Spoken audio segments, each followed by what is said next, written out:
Le film commence avec une jeune fille qui tente de s'échapper et entre dans un tunnel souterrain. Mais le passage est bloqué. Alors qu'elle remonte à la surface, un homme masqué l'attaque. Il la laisse grièvement blessée. Elle est sur le point de mourir. Et avant de rendre son dernier souffle, elle dit « Je ne veux pas mourir encore une fois ». La scène passe ensuite à un groupe d'amis qui partent en road trip à la recherche de la sœur de leur amie Clover. Après la mort de leurs parents, sa sœur a quitté la maison un jour et n'est jamais revenue depuis plusieurs semaines. Avant ce voyage, sa sœur avait envoyé une vidéo dans laquelle on apercevait un magasin général en arrière-plan. Les amis retrouvent exactement ce magasin et décident de partir eux-mêmes à la recherche de la sœur de Clover. On voit ensuite la vidéo de la sœur de Clover. Et de façon surprenante, cette sœur est justement la même jeune fille que celle que nous avons vue mourir au début du film. Lorsque Clover demande de l'aide au propriétaire du magasin, celui-ci lui explique qu'il existe une vallée voisine où les gens vont passer leurs vacances. Il pense que sa sœur pourrait être perdue dans cette vallée et leur conseille de commencer leurs recherches là-bas. Le groupe prend donc la route vers la vallée. Il pleut énormément pendant le trajet. Ils s'arrêtent dans un hôtel et remarquent que la pluie s'est arrêtée. Mais quelque chose est très étrange. La pluie ne s'est arrêtée qu'autour de l'hôtel. Tout autour, il pleut toujours à verse, mais pas dans le cercle exact où se trouve l'hôtel. Ils entrent dans le bâtiment et commencent à remarquer des choses étranges. Par exemple, la date affichée correspond à celle d'il y a 20 ans. Personne n'est là pour les accueillir, mais l'endroit est parfaitement propre, comme si quelqu'un y vivait encore. Ils remarquent également un sablier presque entièrement vide. Dans le registre des clients, Naina commence à écrire son nom. Mais elle remarque alors que le nom de la sœur de Clover apparaît déjà 13 fois. Plus étrange encore, il y a un tableau consacré aux personnes disparues, avec une photo de la sœur de Clover. Clover est complètement sous le choc. Puis elle regarde soudainement l'horloge. L'horloge vient de se remettre à fonctionner alors que personne ne l'a touchée. Soudain, ils entendent un bruit à l'extérieur. En regardant par la fenêtre, ils voient que quelqu'un a conduit leur voiture jusque dans la forêt. Partir à sa poursuite est trop dangereux, car la personne qui l'a prise représente clairement une menace. Il devient évident que quelque chose ne tourne vraiment pas rond. Naina, qui est médium et capable de ressentir la présence des esprits, ressent une énergie extrêmement sombre. Les amis descendent alors au sous-sol et remarquent quelque chose d'étrange. Même le sous-sol possède des fenêtres. C'est là qu'ils rencontrent le même homme masqué qui avait tué la sœur de Clover au début du film. L'homme commence par tuer Abe, puis attaque Naina et la tue également. Clover s'enfuit dehors pour sauver sa vie, mais l'homme masqué la poursuit et la tue à son tour. Il élimine ensuite le dernier membre du groupe. La scène se termine lorsque le sablier se retourne tout seul. Et soudain, les 5 amis sont à nouveau vivants. Ils sont revenus exactement au moment où ils étaient entrés pour la première fois dans l'hôtel. Ils sont complètement perdus et se demandent comment ils peuvent être encore en vie alors qu'ils se souviennent tous parfaitement d'être morts. Mais une autre chose est encore plus terrifiante. Le tableau des personnes disparues contient désormais les photos des 5 amis. Lorsque la cloche d'alarme retentit, ils décident de quitter l'hôtel. Mais quelque chose d'étrange arrive à l'une des filles. On dirait qu'un fantôme prend possession de son corps et les lumières de l'hôtel commencent à clignoter. La jeune fille possédée pointe du doigt le tableau des personnes disparues. Puis, soudainement, elle se met à convulser et meurt. Les 4 amis restants paniquent et verrouillent entièrement l'hôtel de l'intérieur. Ils décident de ne plus sortir jusqu'au lendemain matin. Mais à l'extérieur, Clover entend la voix de sa sœur. Elle ne peut pas s'empêcher de sortir. Cette fois, il remarque quelque chose d'étrange à l'extérieur. À l'endroit où se trouvait auparavant une forêt, il y a maintenant une vieille cabane. Une force mystérieuse provenant de la cabane attire Clover à l'intérieur. Ses amis voient ce qui se passe et veulent la sauver, mais Abe refuse de risquer sa vie. À l'intérieur, Clover rencontre une vieille femme. La femme lui explique qu'elle doit survivre jusqu'au matin pour pouvoir s'échapper. Sinon, elle deviendra prisonnière de cette nuit sans fin et mourra encore et encore. Clover ne comprend pas vraiment ce qu'elle veut dire. Mais juste après avoir prononcé ces paroles, la vieille femme s'effondre. Clover reste alors assise, complètement sous le choc. Pendant ce temps, son ami Max ignore les autres et décide d'entrer dans la cabane pour sauver Clover. Les deux autres amis courent vers leur voiture afin de s'échapper. Mais avant de pouvoir quitter la forêt, ils rencontrent un énorme monstre terrifiant qui leur bloque le passage. Puis l'homme masqué qui les avait déjà tués réapparaît. Il les attaque avec sa hache et les tue tous les deux. Pendant ce temps, Max, qui était parti aider Clover, est attaqué et tué par Clover elle-même, qui est désormais possédée et porte un masque. Alors qu'elle sort de la cabane, une voiture la renverse et la tue également. Après la mort des 5 amis, le sablier se retourne une nouvelle fois. Le temps recommence. Cela signifie que la boucle temporelle de cette nuit recommence et qu'ils sont tous ramenés à la vie. En regardant le sablier, les amis comprennent qu'ils sont prisonniers d'une terrible boucle temporelle. Ils se souviennent clairement de leurs 2 morts. Cette fois, ils décident de se barricader dans la salle de bain afin de rester en sécurité. Mais dans la salle de bain, ils remarquent d'étranges changements sur leur corps après chaque mort. Ils perdent leurs cheveux, leurs dents deviennent étranges. De nombreuses cicatrices apparaissent sur leur peau et leur corps commence à se transformer. Ils n'ont pas mangé ni bu depuis très longtemps. Ils boivent donc de l'eau au robinet. Mais peu après, leur ventre commence à gonfler alors qu'ils toussent. Puis, ils meurent. 4 amis sont à nouveau morts. Clover est la seule encore en vie. Soudain, le propriétaire du magasin général qui les avait envoyés dans cette vallée apparaît devant elle. Il explique à Clover que, s'ils veulent briser la malédiction, ils doivent survivre jusqu'au matin. Et ils ne pourront pas survivre simplement en restant cachés au même endroit. À peine a-t-il terminé sa phrase que le ventre de Clover explose. Elle meurt à son tour. Le sablier se retourne encore une fois. Le temps est réinitialisé. Les amis sont de nouveau réunis. Cette fois, ils décident de trouver un moyen de s'échapper. Ils commencent par chercher à comprendre ce qui se passe réellement. Clover se souvient des indices donnés par la vieille femme et le propriétaire du magasin. Tous les deux ont expliqué que s'ils ne survivent pas jusqu'au matin, ils resteront prisonniers de cette boucle temporelle pour toujours. Mais comment peuvent-ils s'en échapper? Ils pensent que la réponse est cachée quelque part dans le bâtiment. Ils commencent donc à fouiller l'hôtel. Pendant leurs recherches, Clover découvre un livre et apprend que le propriétaire du magasin est en réalité un psychiatre. Elle trouve également un journal datant de 20 ans. La date correspond exactement à celle affichée lorsqu'ils sont arrivés à l'hôtel.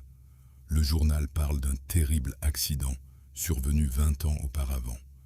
Une énorme mine s'est effondrée, ensevelissant toute la ville et tuant plus de 1100 personnes. Les survivants étaient profondément déprimés après avoir perdu leurs proches. Le psychiatre avait alors été appelé pour les aider à surmonter leur traumatisme. Clover comprend alors pourquoi il n'y a aucune autre maison autour de l'hôtel. Toute la ville s'est enfoncée sous terre. L'hôtel étant un immense bâtiment, même après son effondrement sous terre, ses étages supérieurs sont restés proches de la surface. C'est pour cela qu'ils peuvent voir des fenêtres dans le sous-sol. Clover va raconter tout cela à Max. Pendant ce temps, Max trouve un enregistrement sur une cassette. En l'écoutant, il découvre une vérité terrifiante. Le psychiatre est en réalité un homme complètement fou et dangereux. Au lieu d'aider les survivants, il menait des expériences sur eux pour satisfaire ses propres ambitions. Ces expériences lui avaient permis de découvrir que malgré la tragédie qu'ils avaient vécue, leurs besoins physiques, comme la faim et le sommeil, restaient normaux. Mais ce qui détruisait réellement ces personnes, c'était la peur. Ils avaient perdu leurs proches. Ils avaient peur de rester seuls. Et surtout, ils avaient peur que l'accident se reproduise. Le psychiatre ne soignait pas leur traumatisme. À cause de cela, beaucoup sont morts simplement de peur. Les survivants qui ont réussi à vivre se sont transformés en créatures terrifiantes, ressemblant à des monstres, appelés Wendigo. Ces créatures ne ressentaient plus aucune émotion humaine. À cause de toute cette énergie négative, des phénomènes surnaturels ont commencé à apparaître, notamment cette boucle temporelle. Et si quelqu'un arrive ici et échoue à sortir de la boucle après 13 morts, ou échoue à survivre jusqu'au matin, il se transforme, lui aussi, en Wendigo. Après avoir entendu l'enregistrement, Clover et ses amis se rappellent que tous les noms présents dans le registre des clients ont été écrits 13 fois. Cela signifie que toutes les personnes venues ici ont échoué à s'échapper. Elles sont désormais prisonnières de la ville sous forme de Wendigos. Les amis comprennent alors que s'ils ne parviennent pas à se sauver, ils deviendront eux aussi des monstres. Clover reste courageuse et décide de rencontrer le psychiatre. Le psychiatre la rencontre seule et lui propose un marché. Si Clover accepte de se sacrifier, il laissera ses 4 amis repartir libres. Clover est prête à mourir pour sauver ses amis. Mais Abe, de manière égoïste, veut qu'elle accepte le marché afin de pouvoir lui-même survivre. Les autres amis demandent à Clover de ne pas faire cela, car ils tiennent énormément à elle. Clover les ignore et quitte la pièce. Mais soudain, quelqu'un l'attrape et la tire dans l'obscurité. Clover était parti après les paroles égoïstes d'Abe. Les autres sont donc furieux contre lui et partent à la recherche de Clover. Mais alors qu'ils avancent, Megan tombe dans un piège. Elle bascule en arrière et meurt. Lorsque les autres essaient de continuer, l'homme masqué les attaque par derrière. Il tue Abe et Naina. Max se précipite alors à la recherche de Clover. Clover lui demande de la tuer. Elle lui explique que si elle ne meurt pas, la boucle temporelle ne se réinitialisera pas et ils perdront leurs amis pour toujours. Max, en pleurs, tue Clover. Puis il se place devant un Wendigo afin que la créature le tue à son tour. Tous les 5 sont morts. Le sablier se retourne encore une fois. La boucle temporelle recommence. Mais cette fois, une vérité terrifiante apparaît. C'est leur 13e boucle. Ils ne se souviennent pas des précédentes. Ils comprennent seulement qu'il s'agit de la 13e boucle lorsqu'ils voient leur nom inscrit 13 fois dans le registre. Ils savent désormais que s'ils ne survivent pas cette nuit, ils deviendront des Wendigo pour toujours. Leurs corps ont également subi de nombreuses transformations terrifiantes. Heureusement, le téléphone d'Abe possède une application permettant d'enregistrer des vidéos. Ils peuvent donc regarder les enregistrements montrant comment ils sont morts au cours des 12 précédentes boucles. Ils regardent ensuite dehors et découvrent plusieurs maisons en ruine dans la ville. Mais Megan n'est pas avec eux. Ab pense qu'elle a peut-être réussi à s'échapper. En regardant une vidéo enregistrée sur son téléphone, il découvre que Megan était entrée dans un tunnel situé dans le sous-sol lors d'une précédente boucle. Ils comprennent qu'elle avait probablement utilisé ce tunnel pour tenter de s'échapper. Ils décident donc de suivre exactement le même chemin.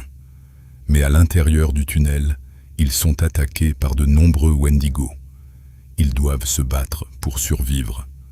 Mais ce n'est pas facile. Chaque fois qu'ils tuent une créature, une autre surgit derrière eux ou au-dessus d'eux. Plusieurs hommes masqués tentent également de les tuer. Au cours du combat, Clover est séparée de ses amis. Elle se retrouve face à un Wendigo qui n'est autre que sa sœur disparue. Clover est bouleversée en la voyant, mais sa sœur ne la reconnaît plus. Clover refuse de lui faire du mal. Cependant, lorsqu'elle comprend que cette créature va la tuer, elle est obligée de mettre ses sentiments de côté et de tuer sa propre sœur pour survivre. Plus loin dans le tunnel, Clover arrive dans une pièce où elle retrouve Megan vivante. Mais elle découvre que Megan n'était pas libre. Elle était prisonnière d'un Wendigo depuis tout ce temps. La scène revient ensuite vers les autres amis, coincés dans un tunnel étroit et tentant de repousser les Wendigo qui les attaquent. Puis nous retrouvons le psychiatre. Il parvient à coincer Clover. Il lui révèle que tous les monstres qu'elle a vus cette nuit sont en réalité créés par sa propre profonde dépression. Un flashback montre que Clover a été complètement détruite par la mort de ses parents et la disparition de sa sœur. C'est pour cette raison qu'elle avait tenté de se suicider à 2 reprises dans le passé. Le psychiatre lui explique que ses pensées extrêmement négatives sont la raison pour laquelle elle affronte autant de créatures terrifiantes. Il révèle qu'il voulait étudier la manière dont les pensées les plus sombres et les peurs les plus profondes contrôlent l'esprit humain. C'est pour cela qu'il avait enfermé des personnes extrêmement traumatisées, qui avaient vécu des tragédies terribles, dans un endroit entièrement dominé par la peur. Leur terreur permanente les avait transformés en monstres.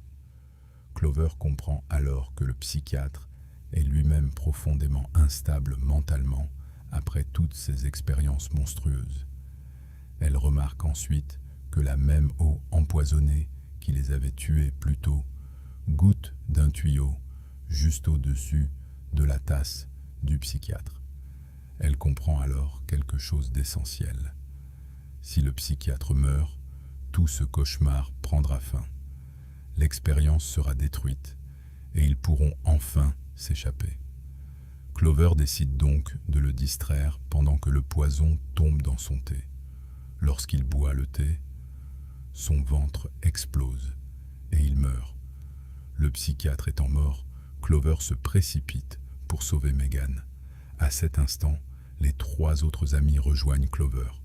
Tous ensemble, ils courent vers la sortie du tunnel. Mais plusieurs hommes masqués leur barrent encore le chemin. Ils doivent les tuer pour continuer à avancer. Finalement, ils atteignent la fin du tunnel. Ils aperçoivent la surface de l'autre côté. C'est exactement l'endroit où la sœur de Clover avait été attaquée au début du film. Elle n'avait pas réussi à s'échapper à temps, et c'est ainsi qu'elle était devenue un Wendigo. Mais cette fois, les amis sont arrivés avant le lever du soleil. Alors, avant que le dernier grain de sable ne tombe dans le sablier, ils parviennent à sortir du tunnel. Le soleil se lève. Ils comprennent qu'ils ont enfin brisé la boucle temporelle. Ils célèbrent leur survie et quittent finalement la vallée. Dans la scène post-générique, nous retrouvons le même hôtel pendant l'hiver. Une nouvelle voiture s'arrête devant le bâtiment. Le film se termine alors sur un nouveau mystère. Que va-t-il arriver au prochain visiteur de l'hôtel ?